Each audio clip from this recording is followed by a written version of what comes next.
So this is the Alpha Sessions, and I'm very pleased to be joined by Emma from Emma and the Sound. Welcome to Radio Brockley. Thank you for having me. We can't wait to ask you about your musical journey because you have done so much and your story is so interesting. I've been looking through your website and your Facebook and everything else, and it's absolutely fascinating. Not to mention the music is amazing. I'm now a fan straight away. Thank you very much. But your music story, I guess, must start with your dad, really, Jimmy Winston from the Small Faces. Yes. So you must have been surrounded by music all your life, really. Yes, absolutely. Ever since I was born, literally, I came home and Dad's playing the guitar. Obviously, I don't remember, but I know that's the case. He's singing every day. As far as I was concerned, this was everyone's norm. My dad would literally go to the bathroom with his guitar, you'd hear a thump on the floor. I thought that everybody's dad took a guitar to the bathroom, which obviously they don't, you know. And when you grow up in that environment, you don't really think about your dad even being in a band or successful band. You just don't. I don't think until I was in my later teens I even really realised. But we used to work a lot together, and he would buy me keyboards. I always had a different equipment, and my youngest memory would be probably from about 5, 6. I'd be writing music, poetry, little rhythms. Obviously, I've come a long way since then. And Dad would get me into his studio, because we had a studio at the time, and he'd record my little rhymes. And for me, as a kid, that was just like great, you know. Did you always love it though, or were there times where you just thought, "Dad, enough now. I'm not into this. Take it somewhere else."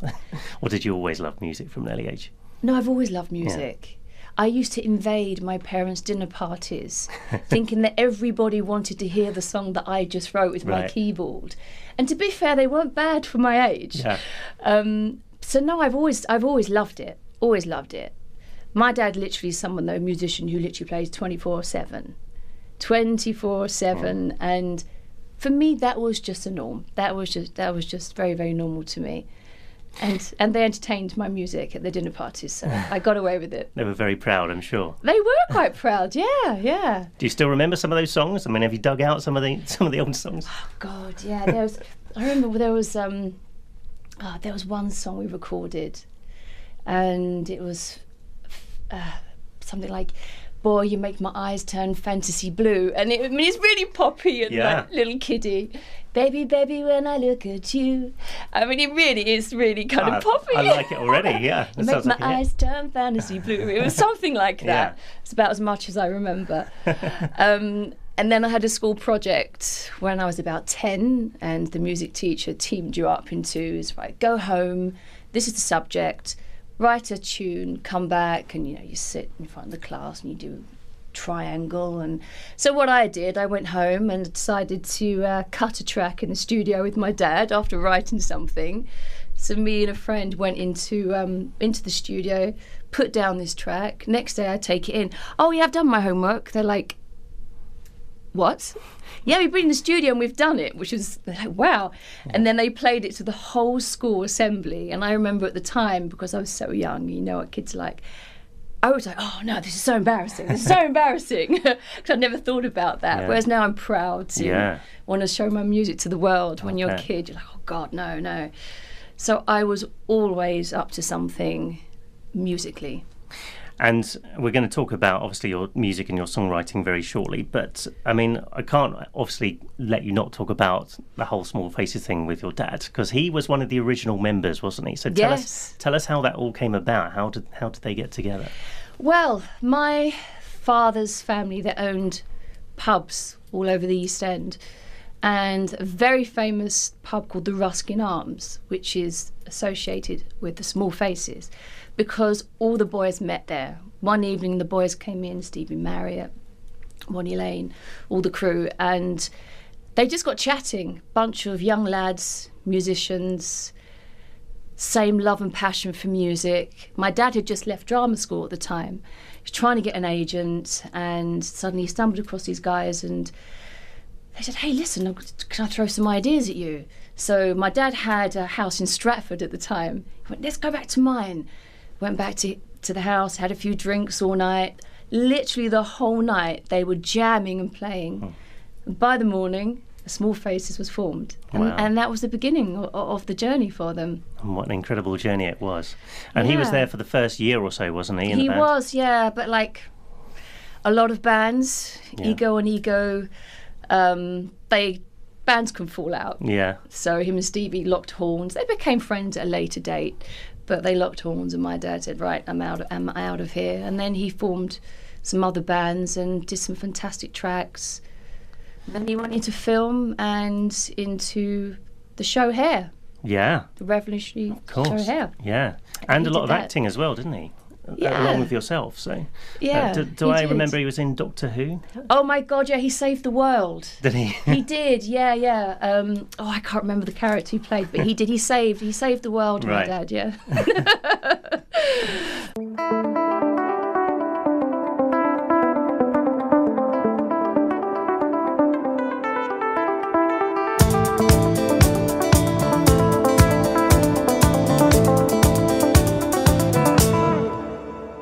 I entered the water, the river parted wide. I danced with the devil, now he's cleaning up his life. 'Cause all I touch turns to moonbeams of light. My heart is on my sleeve and I wear it with a smile. I enter the room, watch the party rise. The music's good, so is it inside. In my little piece of heaven, my little piece of heaven, heaven, my little piece of heaven,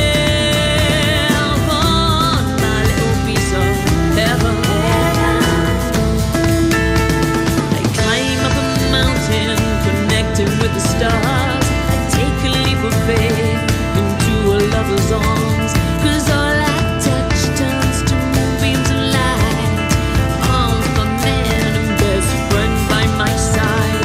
We enter the room, watch the party rise. Life is good, so is it inside. In my little piece of heaven, my little piece of heaven, heaven, my little piece of heaven, my little piece of heaven, heaven.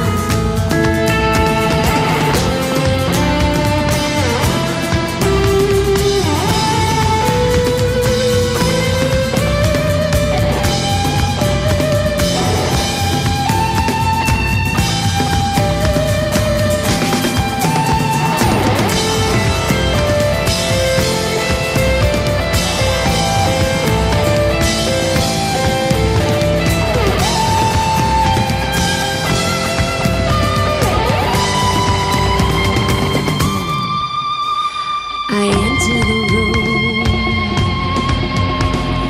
party rise. We enter the room, party rise. I enter the room, party rise.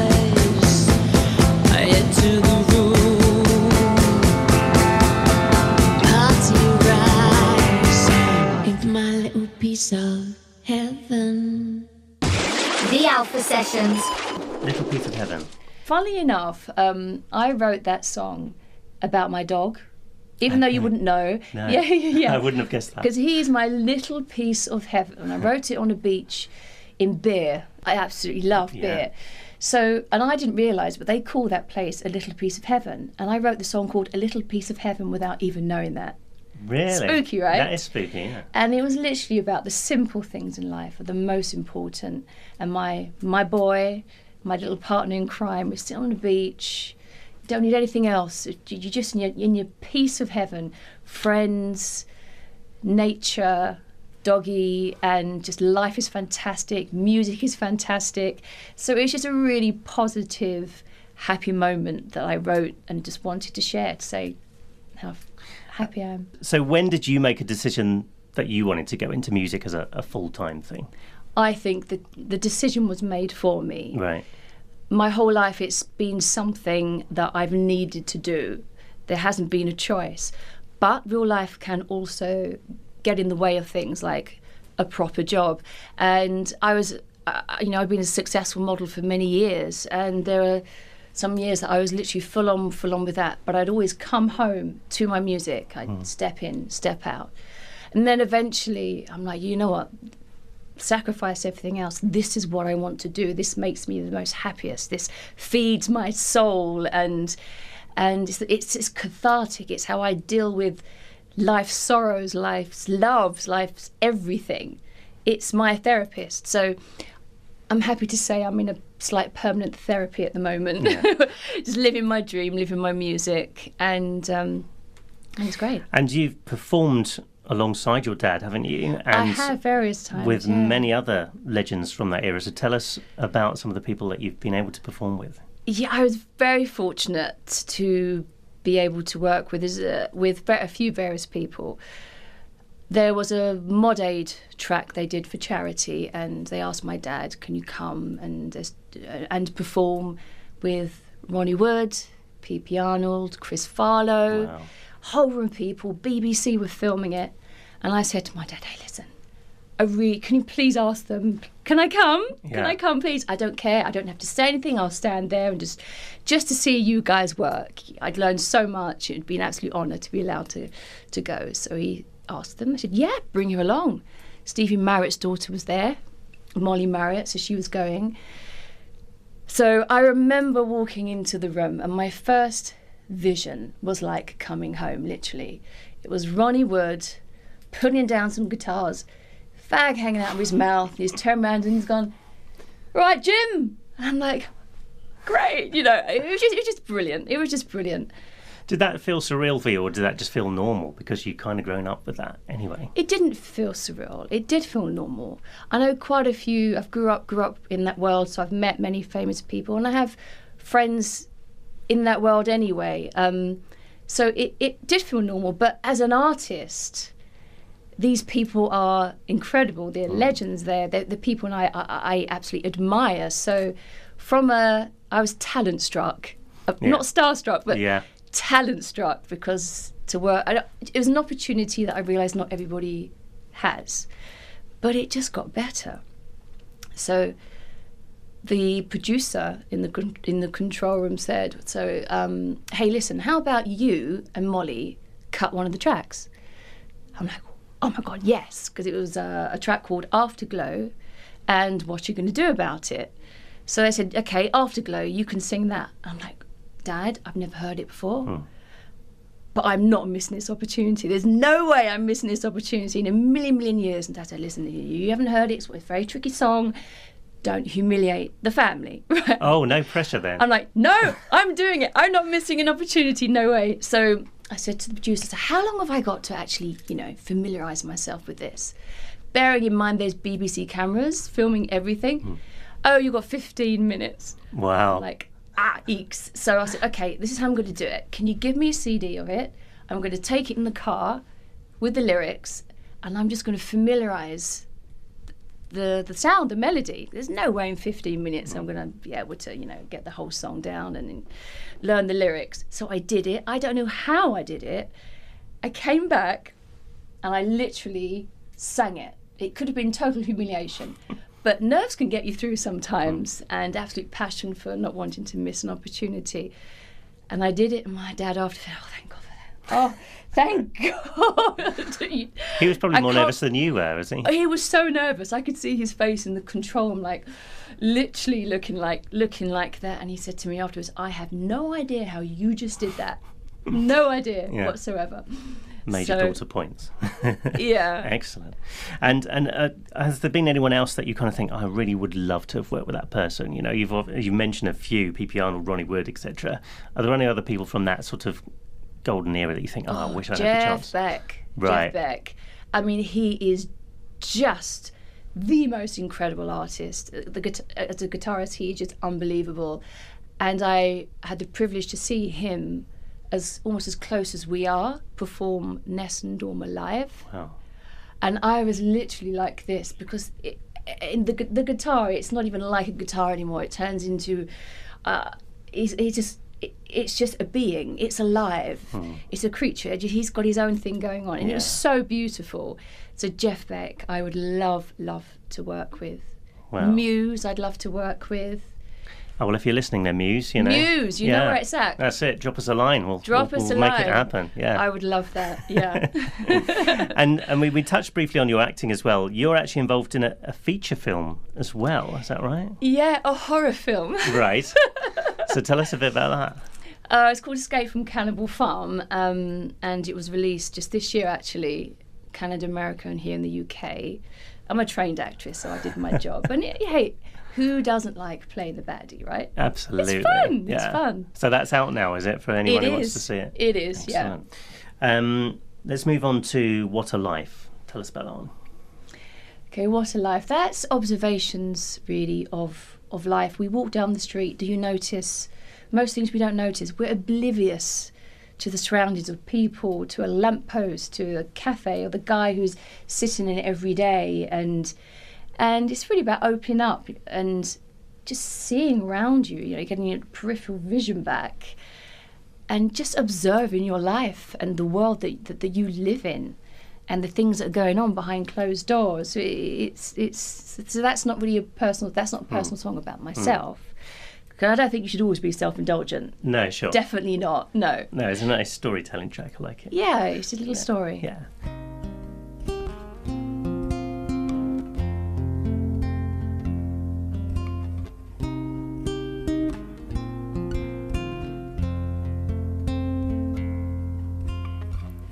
Man dropped his hat at my feet today, lined with coins of tomorrow as he wished the day away.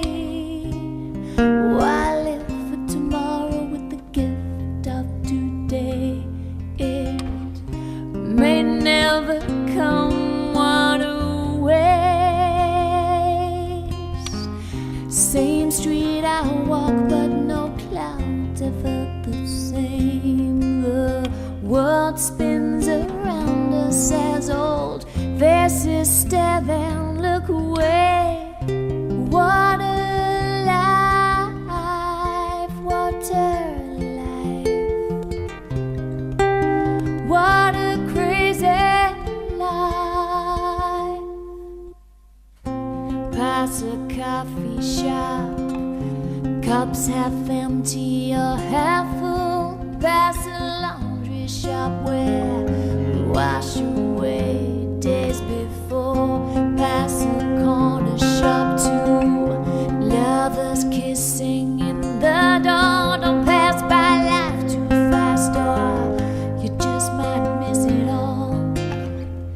A girl dropped her gun at my feet today.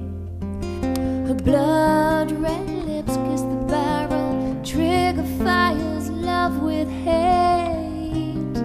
The ring on her finger reminds her with a scar of regrets tomorrow, even more for the past. What a life, what a life, what a crazy life, what a life, what a life, what a crazy life. Dark time has come, the sun has gone, street lights that smile, humming a song. I'm stepping out, reaching down, coins in a hat, cling to the ground. Rolling uphill with eyes wide shut, heart beating fast, the first come last. I'm checking in, then checking out, young grow old, what's life about?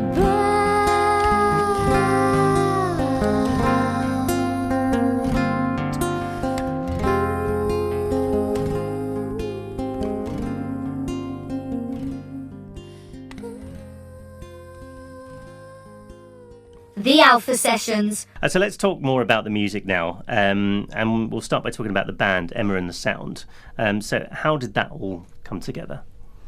Well, I've been working with various musicians on my journey of forever evolving and trying to work out my style, my signature sound, and earning my place, which you have to in this business, of the calibre of musician that you work with.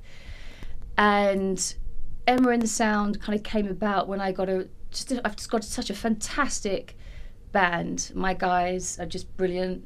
Don on the guitar, he's my little leprechaun genius. He's just amazing. And then Jules, who's new on board with us, bass player. He's just fantastic and just really creative, really melodic. And then there's Mike, who's been working with me for some years. I was going to say, how did you all meet? You've met over a period of time, too. have you? You didn't all come together at the same time? No. Like some bands, people come, they go, and you find your family. Because it's not just about having the right sound. Yes, of course, that's the number one. But you've got to really get on, the energy in the room, the rehearsals, keeping up that momentum. It is really important. So Emma and the Sound, I changed the name literally about 2 years ago to Emma and the Sound. Before it was just my name. So I'm Emma, singer-songwriter. The Sound are my band. They are solid, they're fantastic. We're a team. We're on this journey together. And I'm very honoured to be working with these guys because they really are. I mean, they're session level and they really are fantastic. It's interesting that you talk about the sound and finding your sound, but as we'll hear during the course of this, listening to some of your pieces of music, there's such a range of sounds going on, aren't there? I mean, there's anything from sort of upbeat rock, haunting, political, stripped back acoustics, so many different sounds. Yeah, I'm a messenger. Yeah. I'm a storyteller, and I don't think that artists should be told there's rules, you're in a box, you can only do that. They do follow a very the same kind of cinematic, stylized, strong message. It's a poet in music is how I see it, because I write poetry as well. So, and some of my poetry has ended up being used in my lyrics. They're all married up very much. Your website says you find it like sculpting a piece of art. I do, and an artist shouldn't be controlled. No, not absolutely. Really. I want to be true to who I am, to my core, and I wanted everything to be quite organic. I didn't want to be too influenced by even other artists. Of course, we are subconsciously. We just are, because I love music. I listen to music. I don't lock myself away from it. But I also didn't want to. I don't like it when artists become like another artist. I wanted to just to be quirky me and find my own way. And I feel that I've done that now. That I'm in that place. I mean, I have more of a journey as well. Of course, we all do. An artist is never finishing their painting. Their song's never really good enough or finished. It's the nature of an artist. Yeah. We always feel that if something's unfinished or we can do better.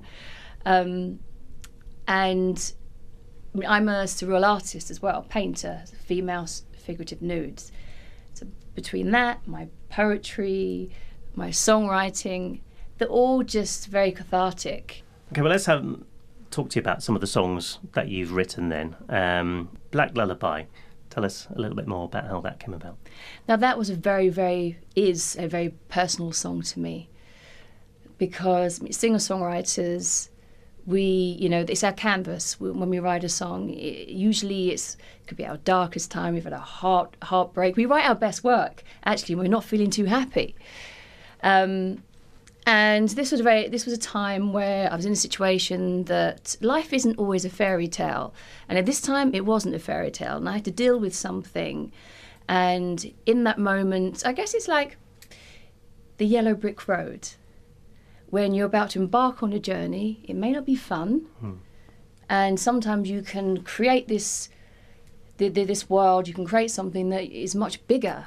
You can create your own demons. You can expect at the end of the road a monster. But when Dorothy and the Tin Man turn up at the end of the yellow brick road, it's a funny little man, completely harmless. So Black Lullaby is that kind of message, really. So I had my own little personal journey in life, which all of us have. And I wrote a song because I pushed a lot of people away in my life and had to deal with something, and I couldn't write this song. I wanted to write a song about what was going on in my life at that time. And it was very interesting because I'm someone who, at the most saddest times, boyfriend breakups, they get a song. If they ever meant anything to me, they get a song out of it. I suddenly couldn't write a song about the most important thing in my life. And it was so frustrating. But I eventually was sitting down and it just flew into my head. Black Lullaby, the words Black Lullaby, the melody. And it was the most incredible experience. It's a song I wanted to write more than any song I've ever written before. And I was actually crying and smiling with excitement at the same time, simultaneously.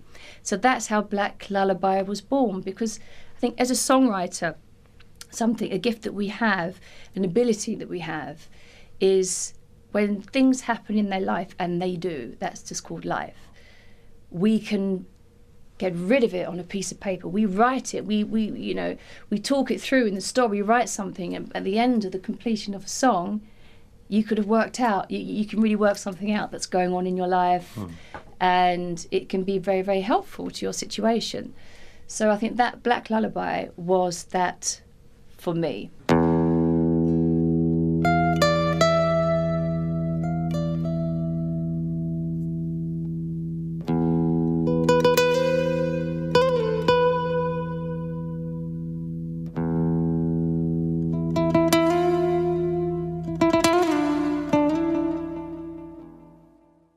Black lullaby sings me to bed, putting my demons to rest. Ooh la la la la la, black lullaby. I orchestrate, conduct this choir, symphony, take my darkest star to this ooh la la la la la, black lullaby. Because I ran through life too fast, forgot where I'm going, missed my past, to this ooh la la la la la, black lullaby. I put a gun now to my head, firing bullets of guilt and regret, to this ooh la la la la la, black lullaby. La da dee da da da, la da dee lullaby. La da dee da da da, la da dee lullaby. La da dee da da da, la da dee lullaby. La da dee da da da, la da dee lullaby. Back to the girl I used to be, 'cause she's been home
Alpha Sessions. When you perform a song like that, that's obviously about a sort of darker time in your life. Do you find, is that difficult to keep going back over that, or is it almost Not liberating at all. in a way? No, because you write it, you write the song, and you deal with it.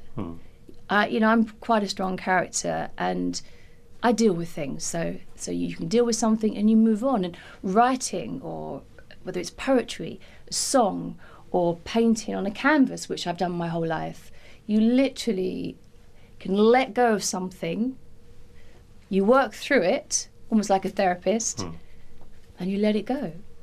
It's not good to hold on to anything. Sure. So when you go about writing a song, do you sit at the piano initially and sort of pick something out, or how do you build it up then? See, I don't have a set pattern. Right. I like my band, they're very technical, the way they do everything and in rehearsals, whereas I come to them with a story and say, I want you to play out this story when I've written a song. So I present a song, and they're quite used to me by now.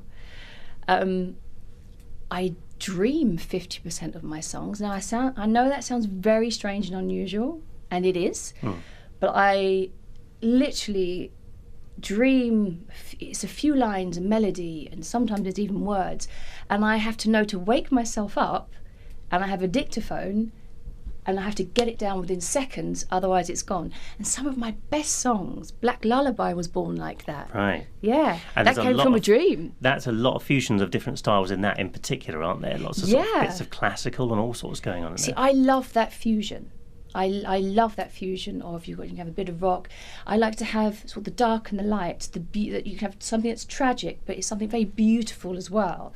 And if you're going to have a song that has, very strong message in it, and if it's sad or tragic, I think it's important to bring in something, whether it's likely in the production, to be a bit kind of light and pretty.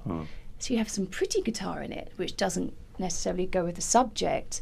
I think that's important to do, and that's what I try to do. And I love to bring my love for classical music and strings.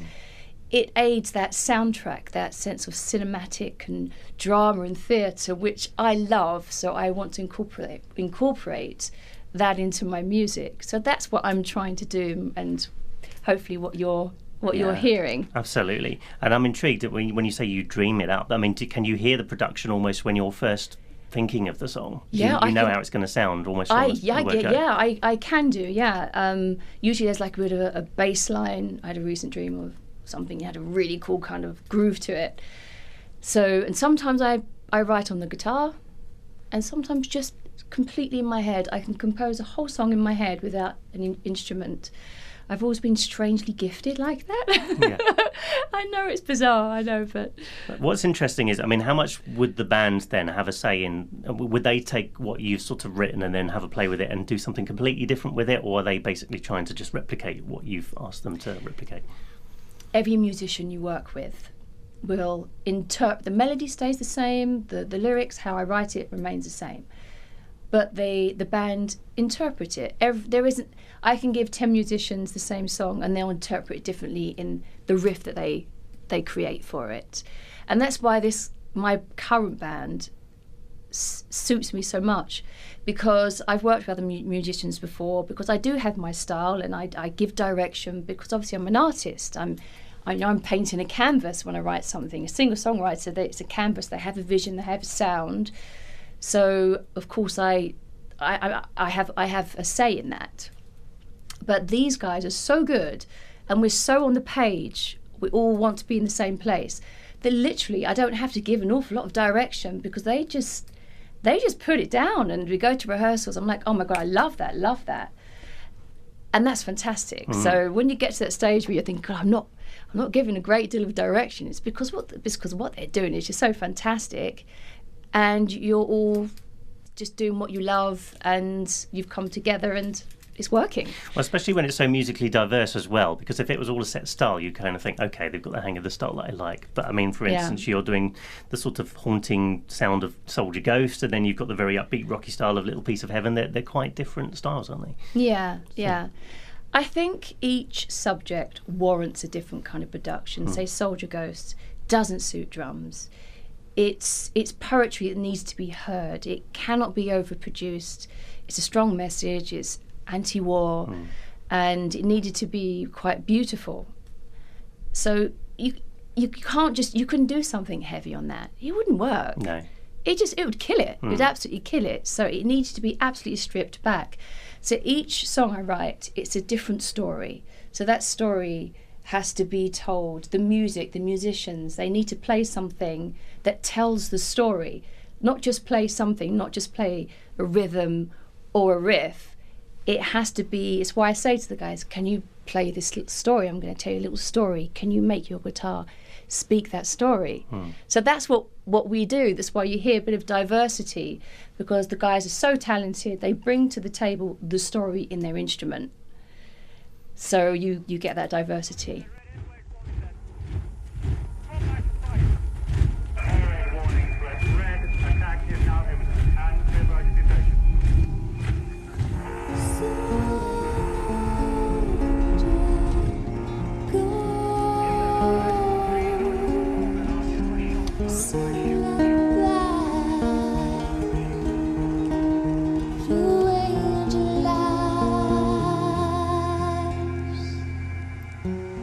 Hush, little baby, don't you cry.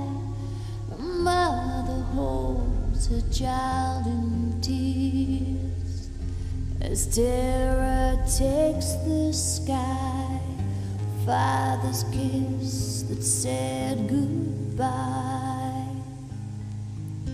In shame, where do we look now? Red carpet for the powerful man, stained by the blood of ancient ghosts, the nations led by hate. A child of war's shallow grave with no name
fall down. The Alpha Sessions. Soldier Ghost. Yeah, I wrote that on my guitar. That was... I cried when I was writing that. And yeah, I mean, it's self-explanatory. It's anti-war. It's about the victims of war since the beginning of time across the world. The victims of war, children, innocent children, and not forgetting animals either, because they're not mentioned enough. And I'm a massive, massive animal lover. Women, children, men, war. It's just something that's just close to my heart, that war is wrong and it's heartbreaking. And my little niece performed at the end of that song. Oh, really? Yeah, the Ring a Ring of Roses. And I said, I'm going to teach you a little lullaby, but I'm going to ask you to sing it in a little bit of a different way, like Auntie Emma. And she did it like that. I was so proud of her. And I'm intrigued to know how you're going to do these live as well, because you've got some live gigs coming up that we'll talk about in a minute. But, yes. Have you had the chance to play a lot of these newish tracks, presumably live so far? There's a track called Viper, which you would have heard a version, a very technical, all Logic, nothing live whatsoever version on my website. But the band, we're doing a live version. We're doing our version, because that was with a producer I worked with some years ago, the one online on SoundCloud. So the band have done it, but we literally have had a couple of rehearsals on it, but we've slammed it immediately, and we were just jumping up and down, and it's really sexy. It's a track that I'm really going to enjoy doing on stage. So we will be introducing, showcasing that track, adding that to our up-and-coming gigs. Brilliant. Well, this seems to be a good time to talk about these gigs that are coming up then. So you've got one coming up on the 13th of June, Wednesday 13th of June, which is the Hoxton Underbelly, isn't it? Yes, Hoxton Underbelly. Have you played there before? No, I haven't played there before, so we're all looking forward to it. So some of the guys have played there, 'cause they do session stuff for other artists. So they've played there, and it's a good stage, I hear, good sounds, and we've got a lot of interesting people coming down, so it's going to be some showmanship going on. Brilliant. And where's the other gig you've got coming up in July? The Water Rats on July the 4th. We're playing there. So for what for you makes the great gig as a performer? A great gig is when the crowd stands still and they pay attention and the room goes quiet, because you can go to gigs and there's people are talking in the audience, but when you engage that audience, when you have them in the grip of your hand, because they're on that journey with you, and they're just, oh my God, they're engaged in the stories, they're loving what you do. There's no bigger buzz than that. When we last played at the workshop, it's a tiny stage, so we couldn't move much whatsoever, but literally the room went silent when we came in, and we had this big kind of dramatic theatrical introduction that we'd learned to play, and it was just literally, you couldn't hear a pin drop. So for us as artists, that means everything. It means we're doing our job properly.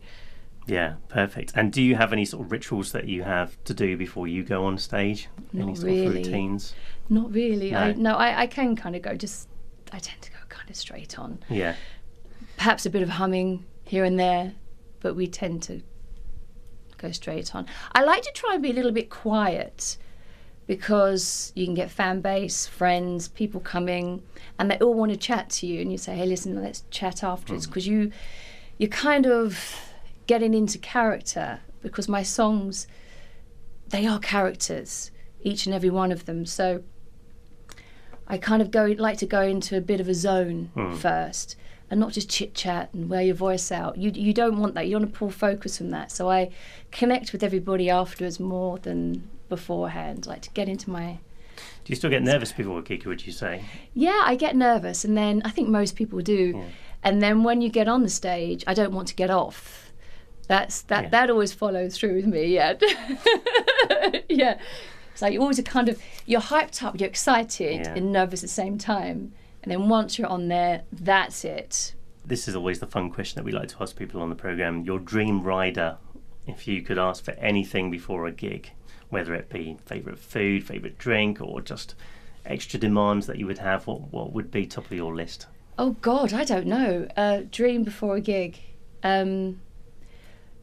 Rick Rubin or Robert Mutt Lang or a few amazing people to walk through the door, Jeff Beck, and say they've come to see me, and they'd be like, yeah. How cool would that be? Yeah.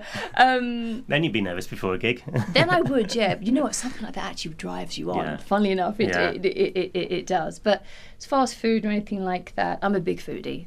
But I cook a mean curry, actually. Do you? Yeah, I do, yeah. Excellent. So tell us what's coming up next. What in the way of new music releases have you got coming up? You say you've got another single potentially coming up? We too, so we're going to record Viper, the live raw band version, and a song called Bedtime Story, which we will be performing at the next couple of gigs. Brilliant. Which is really cheeky. It's tongue-in-cheek. It's so much fun as me as a performer to perform. It's a bit naughty. Yeah. It's an adult bedtime story. Yeah.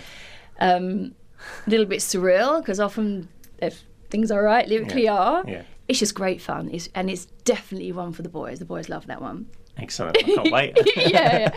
yeah. So we're going to get into the studio after the Water Rats in July, and we're going to record those 2 tracks and then decide where we want to go with EP. The trouble is EP, you think, okay, let's put out an EP, and another song comes because you think you've already chosen those 3 or 4 tracks. Oh, actually, no, we like this one, and then we like that one. So we want to get everything done, the next handful, and then make that decision and our next steps forward. And I want to write some more material in July and August.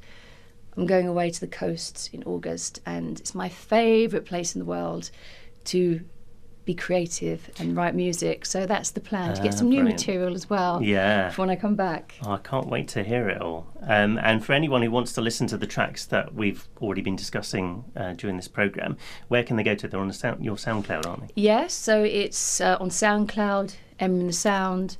I have an Instagram, Emma and the Sound official, because there's lots of little clips from gigs. YouTube, Emma and the Sound. Everything's Emma and the Sound. SoundCloud is probably one of the best to hear the full tracks and most tracks. Well, brilliant. I shall be checking them all out for sure. Thank you. And emmaandthesound.com. Mustn't forget that. Emmaandthesound.com, of course, that has the main links website. to everything on there, and the biog, and it's a bit of history about me and what we're doing. That's great stuff. Thanks so much for coming down to the studio. And Thank you. It's been a real pleasure. Great, thank you.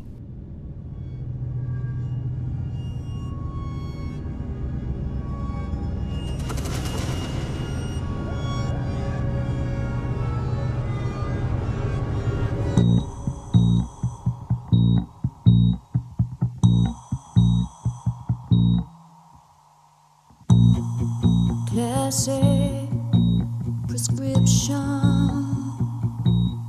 for love.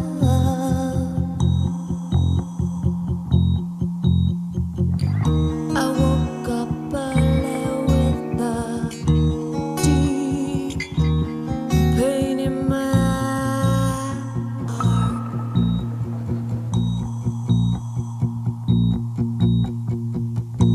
Free basing on predictions, unmistaken chart, and the ultimate of predictions. They call it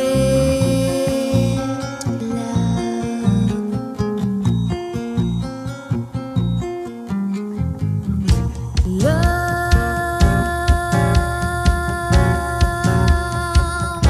should be illegal.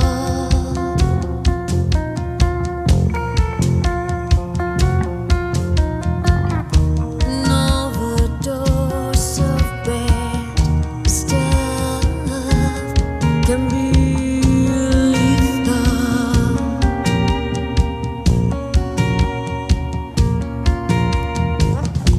Crazy nights and lethal injections straight into my heart. I say never again.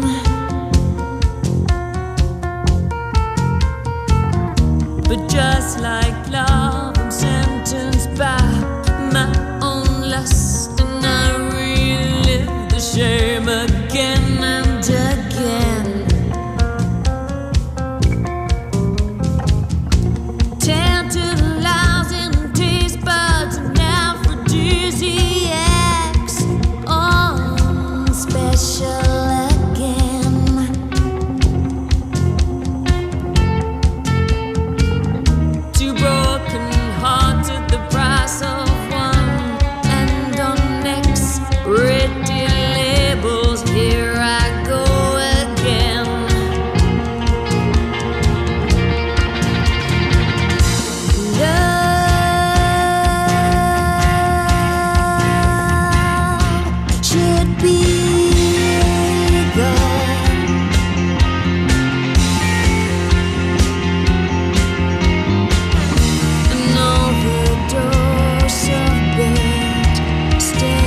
should be illegal. Love should be illegal. An overdose of bad stuff can be lethal.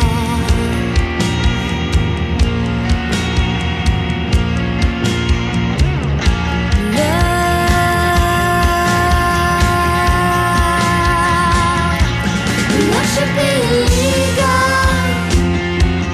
Love should be illegal. An overdose of bad stuff can be